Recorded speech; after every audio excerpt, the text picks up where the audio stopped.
Most business owners do World War I management, i.e. no one knows why they're claiming a bit of land, losing a bit of land, claiming a bit of land, losing a bit of land. Where you look at World War II, like there's a good culture, there's a good vision, good end in mind. We've got to get rid of the bloke with the silly moustache. And we've got this whole plan of why we're doing it because we've got this war plan. Then we bring in the right people to come up with the battle plans, and hallelujah, we have the success. And that's what we do, Gary. That's what we do. Hello, gang, and here we are about to go on stage here at the Recruiters Conference, 100 Recruiters, World Recruiters Conference, that's what it's called, isn't it, Johns? We're in the Hard Rock Hotel in Ibiza. It's Miley Cyrus's dress up there, just in case you're wondering. There she is. Listen, look at this one, Chads, over here. Who's that over there? Elton John, dressed as a person from history. So I'm going to go on and we're going to talk to these guys about smart business. You're going to be watching it on The Big Show. Let's go. And that's I found with Gary Vaynerchuk, when I met Peter Jones. All these people, like, they actually can succinctly describe what they want to achieve. They can literally tell you what their business looks like when it's finished. So I created some of these things here. This is what I do now. So I come up with a finish date. What does the business look like when it's finished, and what's the date of that? And this is really, because, you know, as you can see through the cocktail of things that I've done, I've got this typical entrepreneurial DNA where I just love doing stuff. I don't want to do this, I want to do that. And so I had to create a system to control my brain. And I just write that down all the time. If you can't change the people, because usually my instant reaction is the same. And so it's when you, like, with us, like, we've got 11 locations around the M25, different geographical locations, and it only takes one little nasty what's here to really ruin the culture of the business. So I've got to be on that all the time. What I want now and who I am now might not be the person that can run a bigger organisation. It's the thing that I grapple with in our business is when it doubles in size again, and I absolutely want to make it double in size again, am I going to be the guy that can run it? Like, do I need to bring in a business person rather than an entrepreneur?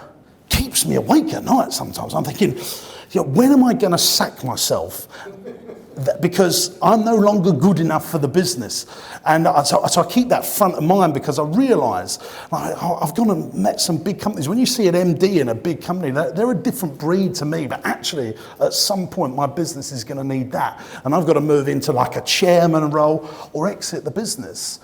Here's the thing, a couple of his keynote phrases. The biggest cost that in your business is that walks on two legs. That's one of his phrases. Another thing about people, he says, after 2 years, people tend to get stale within their organisation, so you've got to move them into different departments. And I found that in our business. After 2 years, you need to re-innovate someone. So this is the way I describe it. Imagine doing the same year in school on repeat. You start to coast, and I've seen that within our organisation. So that's probably why I've kept on growing it, so I can move our great talented people, re-innovate their roles so they feel innovated to carry on.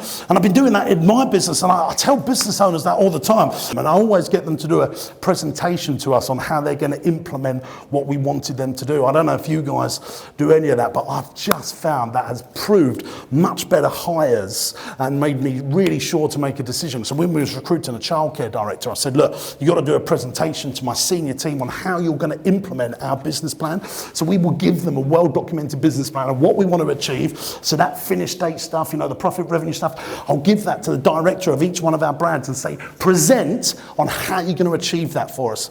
We've made much better hire decisions on the basis of that. And, you know, always on attitude over skill set. Look at those glasses. It's E plus M equals S. I mean, seriously, Gary, how much did you raise to wear those? Okay, so it's E plus M equals S. This is the big thing that sorry, mate, I just think they're awful. Okay, so here's it's entrepreneurship plus management equals success. This is the big thing that I've learned. I know I'm what I call a strong E, but I hate managing businesses. I like growing companies, but I hate operating them. I'm just not good at it. When I was 18, I was doing kids' entertainment, magic shows at David Lloyd's, and I was doing a thing, and I saw this guy who'd booked me to do this kids' party. And we'd done a big contract for David Lloyd's. His name was Aaron. He was so organised. He was so methodical. And I was doing the ideas thing. And I just said to him, what do I do to get you to come work for me? And he's worked for me now for 14 years. He's my MD. He thinks completely different to me, but we have the same morals and the same outlook. So here's what we do.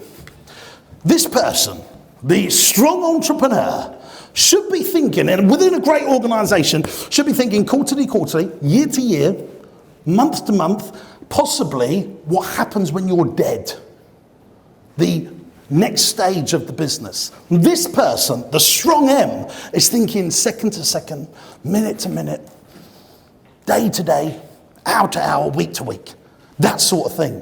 And that's what I've tried to build around our businesses so that I can be free to go and grow rather than operate. And that's been what I think has been really our success story, and how we've done so much in such a little amount of time is because I wasn't a control freak. And I brought in great management and let them do what they wanted to do. See, I wanted to come up with a war plan over here, and these guys come up with the battle plan. Here's the thing that I noticed about all these people that I've interviewed and got on my show and my podcast, is that most business owners are really good at the battle planning, but hardly any of them come up with a war plan. Here's the thing that I talk to. Most business owners do World War I management, i.e. no one knows why they're claiming a bit of land, losing a bit of land, claiming a bit of land, losing a bit of land. Where you look at World War II, like there's a good culture, there's a good vision, good end in mind. We've got to get rid of the bloke with the silly moustache. And we've got this whole plan of why we're doing it, because we've got this war plan.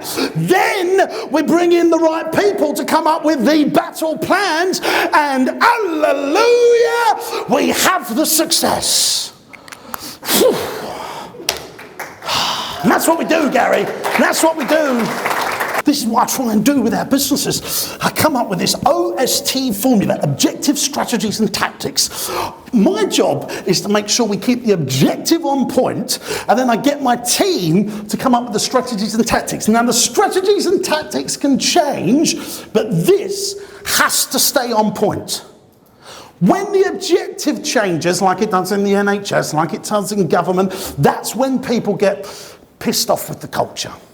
If this changes, they're happy because they're like, well, what we was doing wasn't working, but we're keeping this on point, and then people can get behind it. They can do really good stuff. And this is what happened in this World War II thing. You know, Winston Churchill said the objectives: get rid of that nasty bloke over in Germany. Strategy 1, let's send in the army. Didn't work. Strategy 2, let's send in the navy. Didn't work. Let's send in the air force. I tell you what we need intelligence and data so that those boys know what they're doing. And that's what they did, and that's how they won the war. But they kept this on point, and this changed. That's what I try and do in my business. That's what I try and do. That's what I try and do. We need to refresh and remind ourselves of the stuff that works. And here's the thing, you know, people come to, I've heard it all before, I've heard this stuff all before. I've heard it all before, but I need to be reminded. I need to be reminded. Like, I know, gang, I know if I eat chocolate, don't exercise, I'm going to get fat. But the diet industry is one of the fastest, well, it still is, like the fastest revenue generator on the internet, because people want to buy diet stuff because they want to be told all the stuff they already know. So I'm putting into my mind and into my week constantly, how can I refresh and remind myself of the stuff that always works? Here's things that I always ask business owners. What's the best piece of marketing you ever done? This guy says to me, Simon, he worked with me, he's one of my clients, he said, this is one of the best things I've ever done, I've done this, and I've done this. I said, how much did it generate? Oh, it generated us £500,000 worth of sales. When did you do it last? He said, 7 years ago. How often do business owners do that? They forget the stuff that works because they're always looking for that new bright shiny thing. Come on, hands up. Who gets stressed out by that? Making sure that you have to get enough sales in to meet payroll, meet the bills, meet the overheads. Doesn't have to be like that, because what you're investing in there is what I call fast pounds. Like a salary, comes in, goes out. Fast pounds, they come and go super duper fast. 2009, I was on the brink of this stuff, so I came up with this little methodology that I'd like to share with you. It's called the 4 companies that you should be running. It's the 4 things that I do in unison. It's not actually 4 different companies, but it's like a mindset thing. I'm going to share it with you. Let's get going. Company 1 is the company you are today. This is the company you are today. It's got a cash flow, it's got to pay the bills, it's got to do all that stuff. Company Company 2 is the company you really want to be. This is utopia for you. This is what the future looks like. This is your 12-month goal. This is your finish date of your business. Company 3 is a media company. The reason that I make all of this content is because I want to think like a media company. My children's entertainment business, we've got Party Man TV on YouTube. Tons and tons of free content for kids. We used to do theatre shows, go to schools, show people shows and content so we would build an audience around us. And I've worked out that all the businesses that have got audience have attention. Fabulous. And this is like, if I just share with you a company that you all know begins with D and ends in ISNY. Heard of it? You've heard of it, haven't you? He's heard of it. So they're a media company that now runs... I've just lost my microphone there, haven't I? Disney, they're a media company that now run operating companies, right? So what's an operator? A cruise line, theme park, blah, blah, blah. And what that does is it feeds well-qualified leads to them so they don't start from zero each month. They pull business towards them rather than push for business.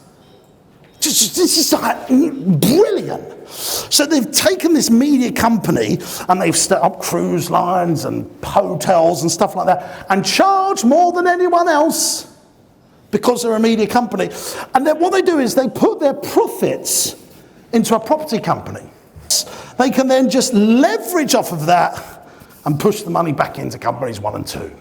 Thomas Cook didn't do this. They didn't have any assets. So when that business needed to re-innovate, they couldn't go down here. You know, like Philip Green, you know, everyone's like, oh, he's in real big trouble. But he owns that big, massive property on Oxford Street, Topshop. And so he's going to get refinanced that so he can re-innovate the company to rework it out. That's why he's not going to go anywhere, because he owns tons of assets. And these are what I call slow pounds. Not as sexy, not as lovely, but over a period of time, they protect you.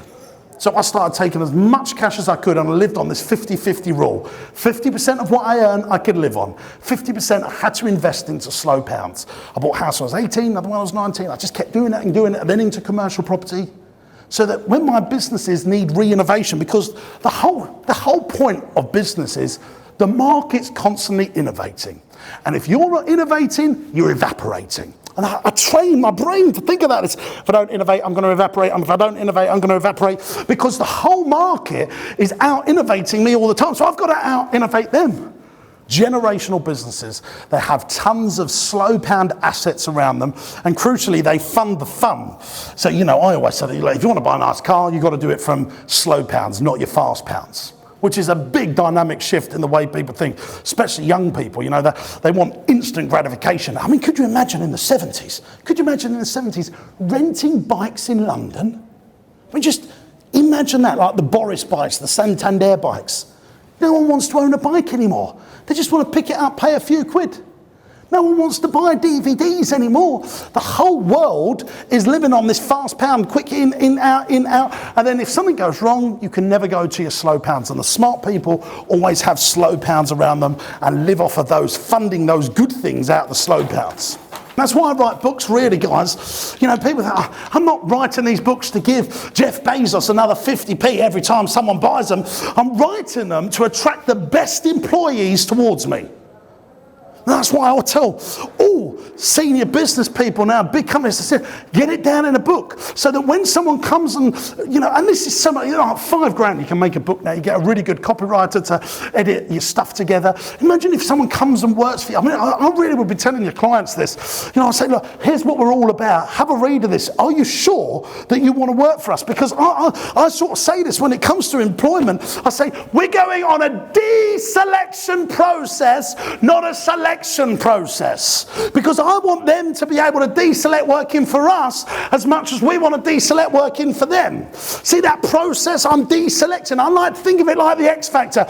We're getting rid of all the people coming cultural ready that really understands what we want to do, because they can go and see all of our stuff on the internet. It just works. It's just like the best thing that's ever happened. And this is possible to do now. Like in the 90s, 70s, 80s, if you wanted to do this, you would have to get like a proper book deal. You would have to to get on TV. But because we've got access to the platforms now, we can do this stuff and really increase productivity. And this is the thing, it stays there forever. It's leverage work. You make a book, it'll be working for you in 15 years' time. So this thing that I'm doing here, which I call unleveraged work, i.e. I'm swapping time for money. Like Gary's paying me 65 grand to do this. joking. He's paying me some money to do this, but it's unleveraged work. So how do I turn it into leverage work? I get charged to record it so that it continues to be work that I've done forever. Otherwise I can't justify doing it. Thanks very much, guys. Hope you enjoyed that. There's some good bits. So we have a 3 KPI rule in our business. So these are the 3 most important KPIs in. I mean, this is really different business to you guys. We sell food, we do retail, but here's the 3. Number 1, we want to produce a monthly profit and loss. It still shocks me to this day how much people don't produce a monthly profit and loss. Even multi-million pound revenue businesses, they still wait for their accountant to tell them how profitable they are. And I'm like, no. You tell your accountant how profitable you are, and then he makes it tax efficient for you. That's the right way round. So monthly profit and loss. Number 2 is your labour to turnover ratio. If you make software, you'll be at 80%. If you're retail, 13%. If you're in leisure, 30%. Childcare, 50%. And you need to keep that consistent because, so we want to be on leisure, 30%. If we go under that, we'll have queues and our spend per head goes down. So we want to make sure that we keep our labour to turnover ratios consistent. And what I always say what I do is I network with a business owner, maybe in the north of the country, that does the same thing as us. So we're not competing and we just share management accounts. So we're sharing what our profit and loss is, what our costs are in our business, and what our labour to turnover ratio is. So labour to turnover ratio, every day I get sent how much spent on labour. And number 3 is spend per head, average customer value. I don't care what business you're in, spend per head, ACV is the thing that I track. So they're the 3 that I really care about.